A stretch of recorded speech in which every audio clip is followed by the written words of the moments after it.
During this training film, we'll talk about sequences. Now on the SmartFade, sequences are basically effects and chases, and then there's a special type of sequence we call the stack. We'll talk about that later. The basic effects and sequences live on the last 4 faders on your SmartFade, 21 through 24 on the small SmartFade, or 45 through 48 if you have a larger SmartFade console. Now, sequences are made up of steps, and we'll record one quickly right now to give you the idea. There's a record sequence button here, and of course we'll be using that. So I'll hit record sequence, and first thing you'll notice is a new color has come into play, and that is yellow. And sequences are referred to as in yellow throughout their usage in the SmartFade.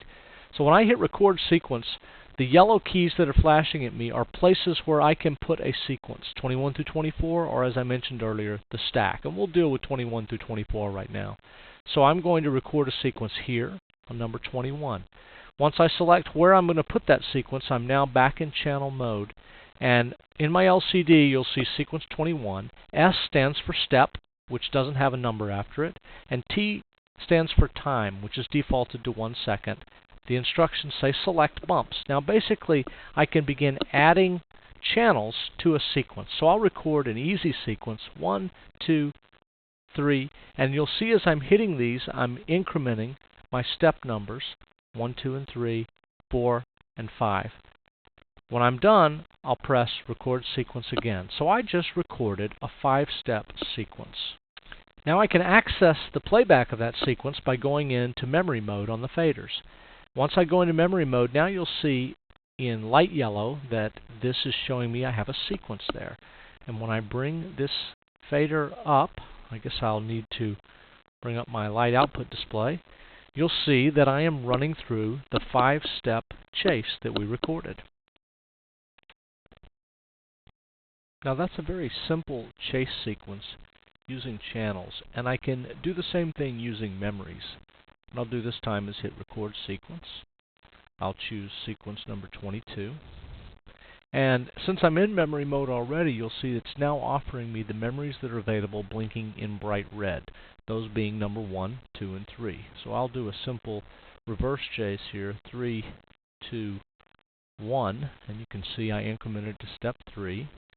I'll hit record sequence again, and this time when I bring up sequence number 22, you'll see that I'm bringing multiple channels are coming up with each step of the chase, and those are represented by the 3 memories, number 1, 2, and 3, that are in the 3 steps of that chase.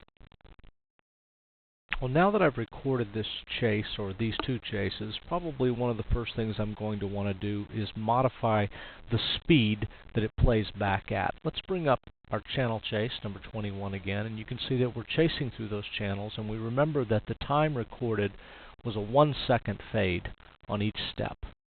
Now, by using the rate key, I can change the time of this sequence. When I press rate, things that can have their rate controlled will be blinking at me. And right now you'll see that the stack is blinking. Number 22 and 21 are blinking.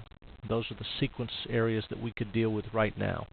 So what I'll do is choose number 21 using the bump command, bump key that is, and you'll see that it says 21 rate 100%.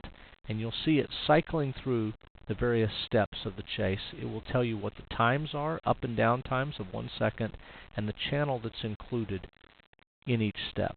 So by simply moving the encoder to a higher value, a higher rate value, I can speed up the chase. And now you'll see that it's moving much faster at 187%. And as I slow it down, below 100%, you'll see that it's moving much slower. Now, that's simply a way of visually watching the lighting as it's running and getting it to the speed that you'd like it at. Once you hit the rate key, again, the chase will always play back at the rate you last set it to. Another way to adjust the speed of your sequence is using what we call tap mode. Right now I'll bring up sequence number 21, our 1 through 5 chase, and I'll use tap mode by holding the rate key down. You'll notice the LCD says tap BPM with bumps, and tapping the flash key below the sequence at the speed that I wish for the chase to run. So I'll go with a slow speed. You'll see now that as I flash at a slow speed, the sequence changes to a bump type sequence without a fade really, and it runs at a slow speed. And now if I speed up,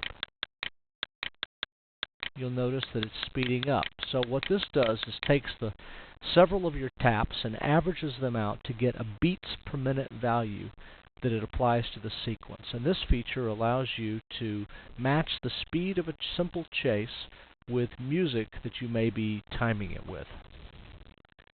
Once you have it running at the proper speed, you can just release the rate key and it will always run at that speed. We remind you of this feature by putting a symbol of a finger, a musical note, and sequence 21 through 24 notation above the rate key. Before we finish sequences, let's take a look at some of the LCD menu options for editing sequences. I'll enter the menu, move to Sequences, and hit Enter again.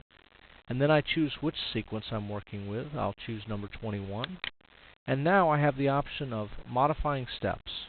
Modifying steps basically allows me to select a step and then insert, delete, or change the content of that step. I can also modify step timing. And in step timing, I can adjust one step at a time, or I can adjust all the steps in the sequence.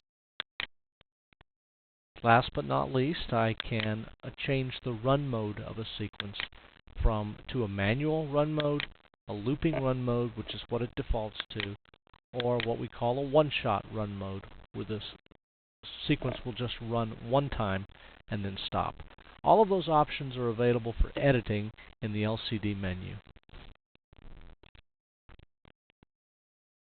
Just a couple of more points about sequences, and one important one is that sequences are pageable, just like memories. So where we have 12 pages of memories, we also have 12 pages of sequences. Each time you change memory pages, you'll get 4 new sequences on your 21 through 24 faders. And while it seems fairly obvious, it's also worth pointing out that I can play back more than one sequence at the same time, as I've done here, which will give me a lot of different options for the way I can make the lighting look using sequences. Now there's more information on sequences available in the SmartFade manual, and in our next training video we will talk about a special sequence that we call the stack, where you can play back a complete production.